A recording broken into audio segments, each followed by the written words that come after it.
जवाब दो नहीं तो कुर्सी खाली करो। झारखंड प्रदेश बिरसा मुंडा के जन्मदिन पर बना है। अबो दिसम अबो राज हम लोग का सपना था और है, मगर इस सपने को साकार करने के बदले पक्ष और विपक्ष आदिवासी मुद्दों के बारे में ईमानदार नहीं है। फिलवक्त हेमंत सोरेन साहब मुख्यमंत्री है, उनसे आदिवासी सेंगेल अभियान का 5 सवाल है, उसका जवाब उनको देना चाहिए, नहीं तो गद्दी खाली करना चाहिए। पहला सवाल है, सरना धर्म कोड की जगह सरना आदिवासी धर्म कोड प्रस्ताव पास किया विधानसभा में 11 नवंबर 2020 को, बिना राज्यपाल के सहमति और अनुशंसा के दिल्ली भेज दिया। लोगों को लड्डू खिला दिया, अपने भी खा गया कि हो गया, लेकिन वो प्रस्ताव वापस आ गया। तो एक प्रकार से लटकाने भटकाने और ईसाइयों को तुष्टीकरण के लिए इन्होंने ऐसा किया था। तो हम लोग का सवाल है, ऐसा क्यों किया? सरना धर्म कोड की मान्यता के संबंध में आपने धोखाबाजी किया। दूसरा सवाल है, आदिवासियों का ईश्वर मारंग गुरु पारसनाथ पहाड़ जो गिरिडीह में है, इसको 5 जनवरी 2023 को इन्होंने भारत सरकार को चिट्ठी लिख के दे दिया, यह पहाड़ यह मारंग गुरु हमारा जैन धर्म वालों का है। तो हम लोग का कहना है, हमारे ईश्वर को आपने बेच दिया, ऐसा क्यों किया? तीसरा सवाल है, संताली भाषा झारखंड में क्यों राजभाषा आप नहीं बनाते हैं? ये एकमात्र भाषा भारत देश में आदिवासी भाषा राष्ट्रीय मान्यता प्राप्त है, तो झारखंड में इसको प्रथम राजभाषा बनाने में कोई दिक्कत नहीं होनी चाहिए। आप ऐसा नहीं करते हैं, बल्कि इसकी जो ओल चिकी लिपि है उसको जेएमएम के ईसाई एमएलए एमपी संताल परगना में रोज विरोध कर रहे हैं, तो ये भी गलत है, इसका जवाब देना चाहिए। चौथा सवाल है कि कुर्मी महतो को आदिवासी बनाने का अनुशंसा हस्ताक्षर हेमंत सोरेन और उसके तमाम जेएमएम के एमएलए एमपी 8 फरवरी 2018 को साइन करके भेज दिए।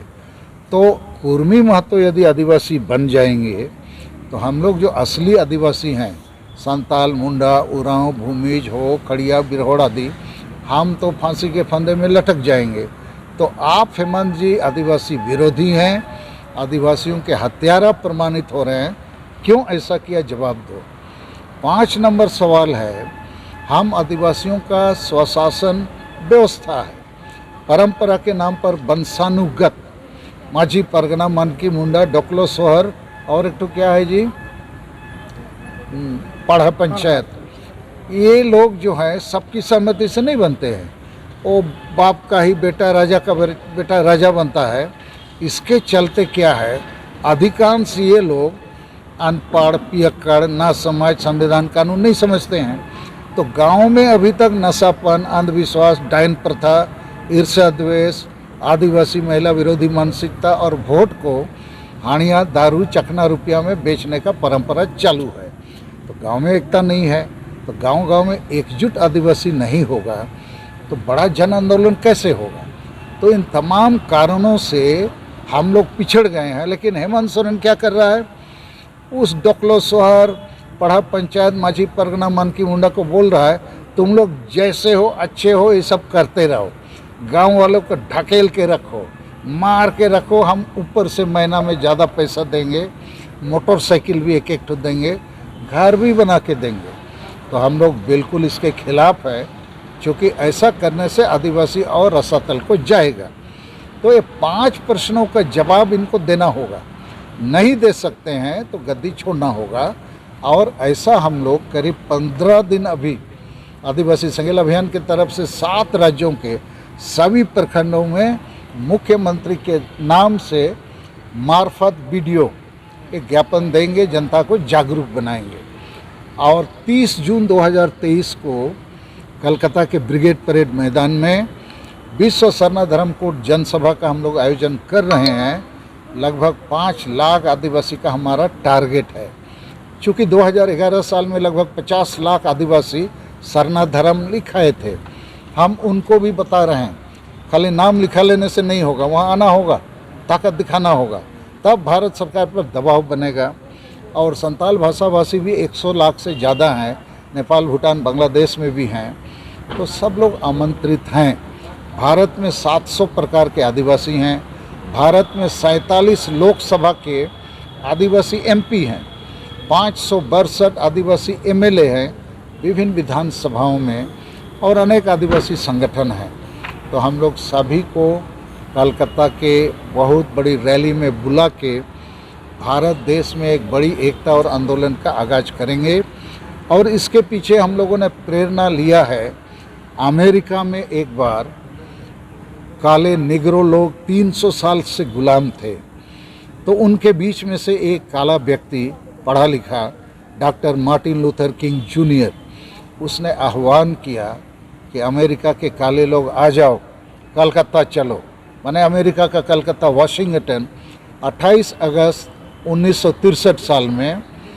तो 300 साल से गुलाम काले लोगों को लगा, अरे हम तो ऐसे ही जानवर की तरह हैं, लेकिन हमारे बीच से एक नेता ऐसा आह्वान किया है कि वहाँ जमा होने से हम लोग जीत जाएंगे, चलो देखते हैं। तो इतनी बड़ी सभा वहाँ जुट गया कि दुनिया में इतनी बड़ी जनसभा नहीं हुई थी, और वो लोग जमा हुए और उनको डॉक्टर मार्टिन लूथर किंग ने इतना ही कहा, हम सब ईश्वर के संतान हैं, गोरे लोगों का भी खून लाल है, हम काले का भी खून लाल है, अमेरिका के संविधान में सबके लिए न्याय और अधिकार है, लेकिन चूंकि हम एक नहीं होते थे, आवाज़ नहीं उठाते थे, तो हमको कभी भी न्याय नहीं मिला, आज़ादी नहीं मिली। और आखिर वो सफल हुए और एक काला व्यक्ति बराक ओबामा अमेरिका का राष्ट्रपति भी बना। हम वैसे ही प्रेरणा लेकर 30 जून 2023 को कलकत्ता में भारत के आदिवासियों को जुटा रहे हैं। और 30 जून 1855 संताल विद्रोह का ऐतिहासिक दिन है, जब अंग्रेज़ों के खिलाफ सिद्धू मुर्मू के नेतृत्व में, जैसे इधर बिरसा मुंडा के नेतृत्व में जन क्रांति हुआ था। वो जन क्रांति का तारीख है, कलकत्ता में हम लोग जुटेंगे और ज़रूर सफल होंगे। अंतिम बात ये मैं कहना चाहता हूँ, ये जो आदिवासी मुद्दे हैं, दुर्भाग्य से यहाँ ना यूपीए ना एनडीए, मतलब इधर हेमंत सोरेन, कांग्रेस पार्टी, जेएमएम पार्टी मिल के 5 साल होने वाले हैं, आदिवासियों को बहुत वायदे किए, हम ये कर देंगे, 32 का खतियान, तो 5 लाख लोगों को नौकरी और बहुत कुछ नहीं किया, झुनझुना ही थमाया। लेकिन इधर जो बीजेपी और बाकी दल हैं, आजसू पार्टी, ये कुछ बोलते ही नहीं है, ना मारंग मुरु के बारे बोलते हैं, ना सरना धर्म के बारे, और ना संताली भाषा के बारे, ना कुर्मी के बारे, और ना गांव में सुधार के बारे। तो हम लोग के लिए बड़ी समस्या है, और इस समस्या से निकलने का एक ही रास्ता है कि सब आदिवासी को एक बड़ा एकता बनाना होगा, आंदोलन खड़ा करना होगा, और इन पार्टियों को मजबूर करना होगा। जैसे हमने नारा दिया है कि भारत सरकार बीजेपी पार्टी 2023 में हमको सरना धर्म कोड दो, तो 2024 में हम आपको आदिवासी का वोट देंगे। तो एक तरह से आप उन्हें ऑफर दे रहे हैं। जी, आपको वोट चाहिए, हमको कोड चाहिए, तो लेन और देन है, गिव एंड टेक। नहीं, दिग्भ्रमित नहीं, ये सीधे सीधे तुष्टीकरण है। वो ऐसा है, सरना धर्म कोड केवल पास करेंगे तो जो आदिवासी ईसाई बना है उसको लोग पूछेंगे, तुम लोग तो सरना नहीं हो, तुम तो ईसाई हो। हाँ, ईसाई है, तो तुम अब इसमें नहीं हो, तो तुम आदिवासी नहीं हो, ये तब उनको दिक्कत होगी।